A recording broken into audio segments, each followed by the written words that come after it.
살짝 꼰대 같지만 나는 그 생각을 해. 그러니까 남자가 봤을 때 여자가 집을 해야 된다건, 여자가 봤을 때 남자가 집을 해야 된다건, 하라는 일들은 안 하고, 하여간 그 상대방 그 재산 갖고 어떻게 한번 펴보겠다고, 이게 성별무관이야, 이건.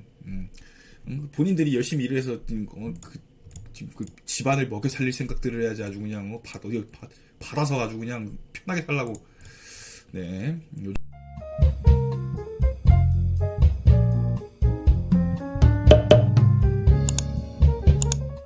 첫 번째 질문. 출산을 하려면 결혼을 해야 한다. 요거부터 한번 볼까요? 결혼이 선결 문제인가? 출산에? 용어가 좀 어렵지만 내가 이런 걸 써야 좀 뭔가 전문가가 풀스 날 거 아니야. 응? 그러니까 결혼을 반드시 해야 출산을 하는 건가? 여기 첫 번째. 어떻게 생각하세요, 여러분? 그러니까 이게 우리나라의 좀 문제죠.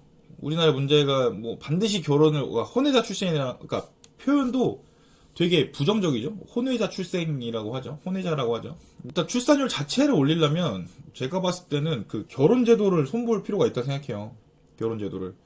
왜냐면 지금 우리가 하고 있는 이 결혼제도는 되게 옛날식이잖아요. 그쵸. 혼전 임신도 있고 하지만, 그러니까 제가 알기로는 그 애를 낳았을 때 결혼한 상태가 아니면 각종 법적 제한이라든가 그런 것도 있다고 알고 있거든요. 미혼모라 그러죠. 그 엄마 혼자 있는데 아빠가 누군지 몰라. 근데 엄마 혼자 있는데 애를 낳았어. 근데 엄마가 애를 데리고 주민 등록을 할 수가 있는데 아빠가 애를 데리고 주민 등록이 안 된다고 알고 있거든요. 맞죠? 이거 최근에 뭐 법 개정된다 했잖아요. 그러니까 첫 번째로는 결혼을 반드시 해야 되나와 두 번째로는 혼자 키웠을 때 불이익이 없도록 해야 되지 않을까.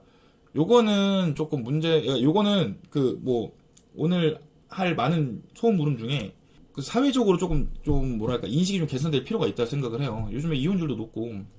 그래서 지금 막 얘기들이 많이 나오는 게 그 유럽식 구조 있죠. 그래서 뭐 동거, 우리나라 그 법적인 용어로 하면 이제 혼인이 된 것처럼 이제 동거를 준해서 보는 것도 있고, 뭐 신고도 하고 공식적으로 동사무소 가서 뭐 도장 찍고 해서 결혼에 준하게 해서 출산을 하고, 그 다음에 뭐 책임과 부담은 반반으로 하던가 이런 식으로 가는 것도 괜찮을 것 같은데, 문제는 이게 한국의 문제가 아니라 아시아권에서 그 인식이 바뀔 수가 있는가, 그건 조금 고민해봐야 될 것 같고, 요거는 당장 진짜 제가 봤을 때는 되게 장기적인 프로젝트 같고, 지금 당장 이건 개선되긴 쉽지 않다고 생각을 합니다. 우리나라 구조상 결혼 연령을 낮추는 정책, 이것이 이따가 이 얘기 많이 할 거거든요. 결혼 연령에 대해서 이따 되게 많이 얘기할 건데, 제가 생각하기에 출산율과 우리나라 그 사람들이 결혼 안 하는 건 결혼 연령만 낮추면 진짜 우리나라 지금 제가 저번 주 말한 것처럼 우리나라 초산 나이가 33세입니다. 만 33세. OECD 꼴찌죠. 이스라엘이 27세인가 그런데, 우리나라 결혼 연령이랑 초산 나이가 한 28세만 돼도 우리나라의 대부분의 결혼 관련, 출산 관련 모든 문제는 다 없어진다고 봅니다. 보호자로 동거인 가능하게 인정해서. 근데 이게, 저도 동감합니다. 보호자로 동거인 가능하게 인정해주면 좋긴 한데, 이게 문제가 뭐냐면 이거를 악용할 가능성이 굉장히 커요. 사실혼이잖아요. 어떻게 보면 사실혼에 대해서 논의는 많이 있는데 부작용이 너무 커서. 그리고 솔직히 말하면 결혼보다 동거가 그 배우자라던가 애에 대한 책임은 더 낮으니까 낮을 수밖에 없죠. 결혼하는 것이 낫지. 저는 이혼에 대해서도 바뀌어야 된다고 봅니다. 양육권, 양육비뿐만 아니라 재산 분할에서도 어느 한쪽이 손해를 보고 다른 한쪽 이득을 보기는 꺼릴 수밖에 없어요. 요번에 뭐였죠? 10조짜리 회사 거기 대표 이혼 소송도 해가지고 재산 50% 지금 소송 중이죠. 불확실성이 엄청나게 커지죠. 본인 인생이 남의 손에 달린 셈이니까요. 그쵸. 그럴 수 있죠. 혼인도 계약이잖아요. 혼인 계약. 우리나라 계약 중에 하나죠. 청약과 일방의 승낙으로 이루어지는 계약이죠. 그러니까, 양 당사자 간의 계약에 대한 불확실성은 당연히 있다고 봅니다. 단기적 해결책부터 바로 시행해야 돼. 이게 단기적 해결책이 돈 주는 거잖아요. 근데 돈 주는 게 지금 안 먹혀요. 10년 동안 260조 썼다 그랬잖아요. 이것도 계속 얘기할 건데, 그러니까 국가가 개인한테 결혼과 출산을 강제하는 수단으로서 돈을 주는 거는, 베네핏을 주는 거는 지난 10년간 전혀 씨알도 안 먹혔죠. 난 되게 좋다고 보는데, 계속 말하지만 저는 혼인 연령대가 확 낮아지면 우리나라에 있는 모든 출산율, 혼인에 관련한 문제는 거의 80% 이상 없어지지 않을까 생각합니다. 진짜 나이만 낮춰도 다 없어져요. 다 없어져. 두 번째 질문. 결혼을 하려면 집을 사야 된다. 이거 어떻게 생각해요? 이거 밑엔 제 생각입니다. 굳이? 저는 이겁니다. 굳이. 근데 이게 선후 관계가 바뀐 게, 집을 사야 돼서, 그러니까 이게 악순환이 뭐냐면, 집을 사야 된다고 인식을 하고 있기 때문에, 집을 사기 위해서 돈을 벌죠? 돈을 벌기 위해서 청춘 다 날아가지. 그래서, 어떻게 생각하세요? 그러니까 왜냐면, 많은 저출산이랑 결혼 관련한 토론이라던가, 글들을 보면, 우리나라의 높은 부동산값 때문에, 청년들이 결혼을 안 한다. 더 생각을 덧붙이면, 첫 번째로는, 뭐만 이면 못 산다. 팩트잖아. 저저번 주인가요? 그때 제가 했던 거 있죠. 우리나라 평균 연봉이 4천입니다. 근데 지금 평범한 2030이 연봉 4천 벌기 쉽지 않죠. 솔직히 까놓고 얘기해서. 4천이면 10년 동안 아껴야 4억인데. 근데 뭐 거기서 뭐 한 50% 추측한다 해도 2억인데. 근데 둘이서 2억에서 4억 해가지고 LTV로 해가지고 집 산다. 오케이, 좋아. 그럼 집 사서 결혼한다? 이거 뭐야? 은행에 놓이지. 평생 철근 콘크리트 덩어리 살기 위해서 사는 거죠. 근데 이게 저 말을 지성세대가 하면 인정. 본인들은 그렇게 살았으니까. 근데 문제는 나는 진짜 내 주인 없는데 왜 다 집을 사야 될까? 난 이거 그래, 나 진짜 궁금해서 그래. 진짜 궁금해서 그런데 여기 계신 여성분들 진짜로 남자가 집을 해오길 바래요? 나 방금 조금 위험한 말 했다. 아니 나 진짜 궁금해서 그래. 내 주인 없거든. 계산기 조금만 돌려봐도 알잖아. 이 비슷한 나이대 남자가 집을 해올 수 있다는 게 이상하잖아. 안 그래요? 저 말에 기성대단하면 인정해요. 왜냐면 본인들이 이렇게 했으니까. 근데 이게 뭐 제가 좋든 싫든 간에 현상을 한번 보자. 현상을. 집을 사야 한다. 과연 이 명제 이게 참이냐는 거지. 지금까지는 집값이 무조건 오르니까 꼭 집을 사야 한다고 생각하는 거예요. 그냥 감가상각 자산이 있을 때는 것이 아니라 21살 맞으세요? 21살 치고 굉장히 해안이 있으시네. 일본은 지금 감가의 대상으로 인식하고 있기 때문에 그렇죠. 근데 또 아이가 있으면 이사가 쉽지 않으니 내 집이 있으면 편한 건 사실 당연하죠. 집은 있으면 굉장히 편하죠. 재밌는 거 알려드릴까요? 집을 반대로 여자가 집을 해오잖아? 그럼 남자도 좋아해.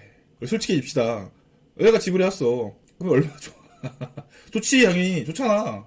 집이랑 차랑, 아무튼 키로 되어 있는 모든 것들은 상대방이 해오면 좋은 거야. 집을 살 수 있어요. 우리 나이 때도 살 수 있어. 어디? 지방 내려가면 돼. 그러니까 죄다 지금 서울에 살고 싶어서 그런 거 아니야. 톡 까놓고 얘기해서 집을 사고 결혼을 하고, 그러니까 집을 사서 결혼을 하던, 결혼을 해서 집을 사던 간에 그냥 시골로 내려가면 돼. 그럼 집을 살 수 있어. 근데 안 내려가야 되는 거 아니야. 당연히 바랄 수 있는데 현실적으로 가는 부모님 도움 없이. 맞아요. 이것도 킬링 포인트죠. 부모님 도움 없이. 하고 나서 됩니다. 맞아요. 하고 나서 되는데 이게 결혼하고 나서 집을 살 수 있는 게 지금 신혼특공이 있죠. 그리고 별의별 수단이 있지. 그리고 뭐 아시겠지만 이제 가장 좋은 수단은 부의 이전이죠. 그래서 이제 부모님한테 받으면 됩니다. 그래서 집 확실히 제 이제 채널 오신 분들이 다 그 부동산 쪽 조금 이제 관심 있다 보니까. 근데 뭐 제 결론은 그렇습니다. 그래서 평범한 2030이면 당연히 못 사는 거고 살짝 꼰대 같지만 나는 그 생각을 해. 그러니까 남자가 봤을 때 여자가 집을 해야 된다건 여자가 봤을 때 남자가 집을 해야 된다건 하라는 일들은 안 하고 하여간 그 상대방 그 재산 갖고 어떻게 한번 펴보겠다고 이게 성별무관이야 이거는.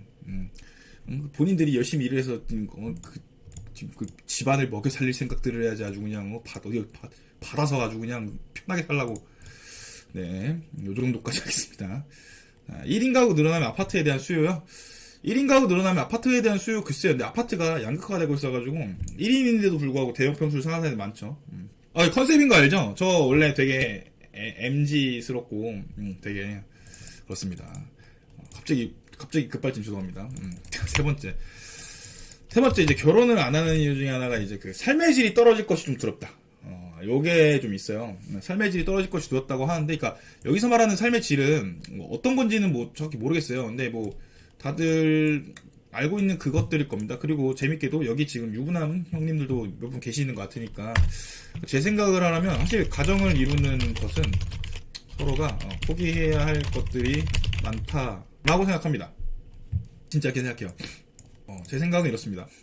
남자들 또 뭐 포기해야 돼? 결혼하면 뭐 포기해야 돼? 포기해야 될 것도 있고요. 주말 아침 정도? 요 정도는 포기해야 되는데, 그러니까 그냥 제가 드립치는 거지. 여자들도 포기하는 게 굉장히 많을 거라고 생각해요. 그러니까 저는 뭐 내가 여자가 아니니까 모르는데, 남자들도 포기해야 될 게 많다고 생각을 하고, 이따가 할 것이랑 좀 연결이 되는데, 이제는 결혼이 필수가 아니라 선택의 시대가 된 지는 오래됐고, 이제 선택이 아니라 내가 봤을 때는 결혼은 좀 부담이라고 생각하는 것 같아요. 그거 합치면 이제 뭔가 좀 자유가 좀 포기되지 않을까, 이렇게 생각을 합니다. 근데 이거를 이제 포기할 수 있냐는 거지, 요즘 같이 이기적인 이 MZ 세대들이, 갑자기 중간중간 이상한 꼰대들이 막 빙의되는데, 이거를 이제 이겨낼 수 있냐, 그 차이인 것 같아요. 80년대생으로 우리 때 교실에 남자애들이 많았는데, 맞아. 이거 근데 이거 내가 생각 못한 거다. 이게 성비 문제가 있습니다. 진짜로 80년대 90년대에는 남자들이 많이 많죠.